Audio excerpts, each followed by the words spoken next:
Honorable Justice P.N. Desai, whom we have invited here to commemorate his illustrious service to the judicial institution in Karnataka. And we thank him very much for his sacrifice and service.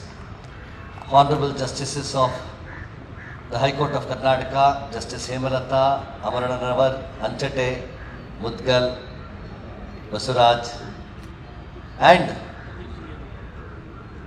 a unique presence, very smartly dressed Justice Pradeep Singh. Looks like we are in Punjab today, facing the frontiers and borders of India. Thank you very much for all the judges for being here.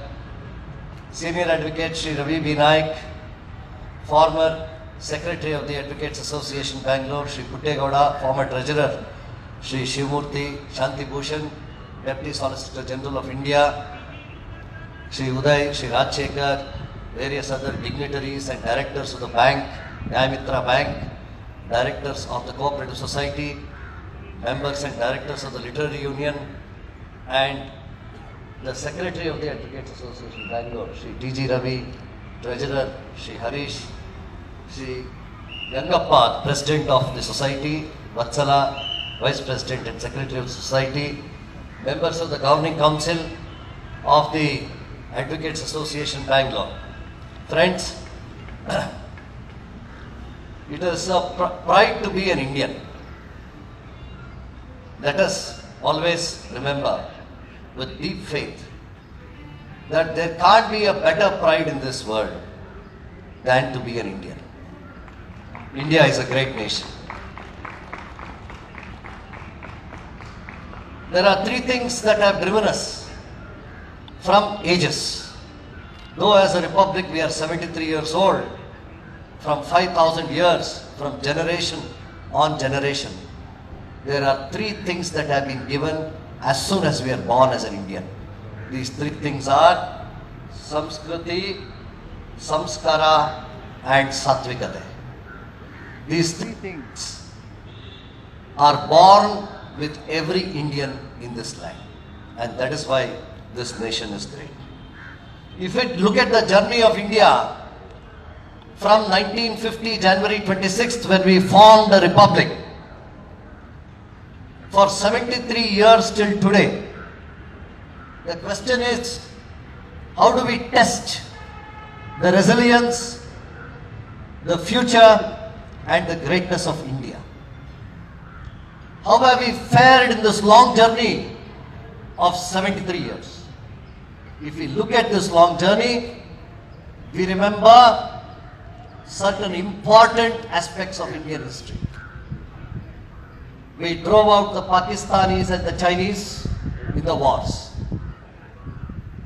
We tried to understand what is the true meaning of the Constitution when there was an emergency. When we were financially almost reaching bankruptcy, we liberalized and became one of the foremost nations generating employment in the world. And today, after 73 years, it is really heartening to note that the master country that ruled us, under which we were slaves, for which the blood of various Indians was given as a sacrifice to attain freedom, that British Empire today stands behind India as the sixth largest economic power in the world, and India has crossed the master race that ruled us. We are the fifth largest economy in the world. This has come about due to the challenge that Indians face together and what we do together as a nation. Every sector, every front, every state, the union and every body, every institution stands for India today selflessly. And so long as we do that, we become a great nation. But there is also a serious challenge. Even amidst these attainments, India has some serious challenges.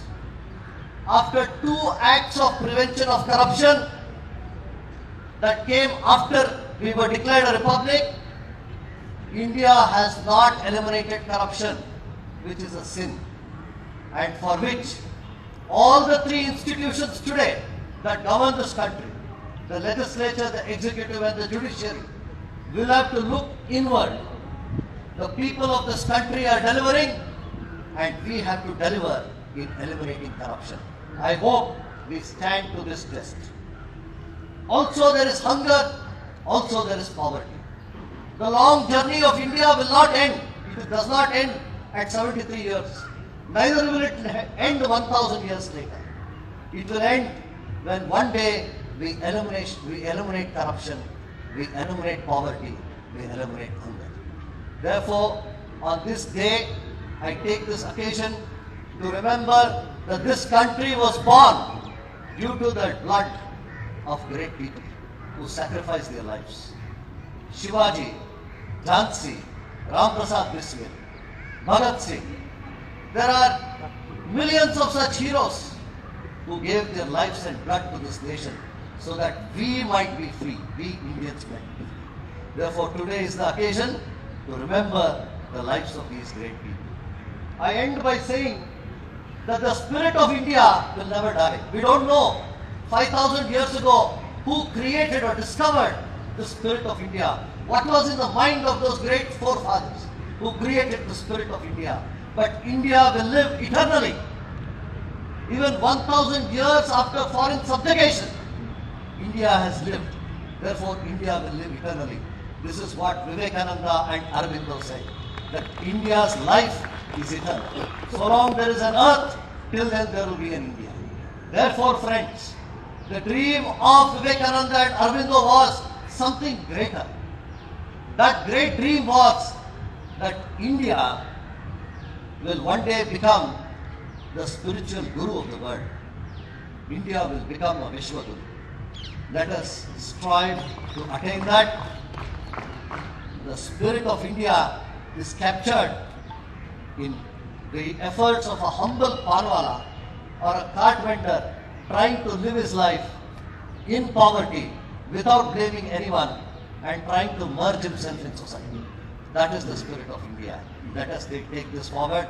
I end by recapitulating the great words of a freedom fighter who fought alone and died. His name is Ram Prasad Bismil.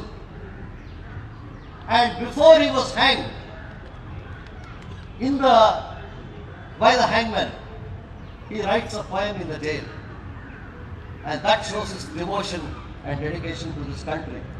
He says, our hearts are filled with a passion to sacrifice. Let's see how much strength is there in the killer's arm. He asks a question, how much strength does the hangman have to kill me? Let us see. Sarfaroshi, the desire is now in our heart to sacrifice. Let's see how much strength is there in the killer's arm. If you can see, then you can also see your sky. Seeing this murderer, the murderer is in great trouble. Sarfaroshi.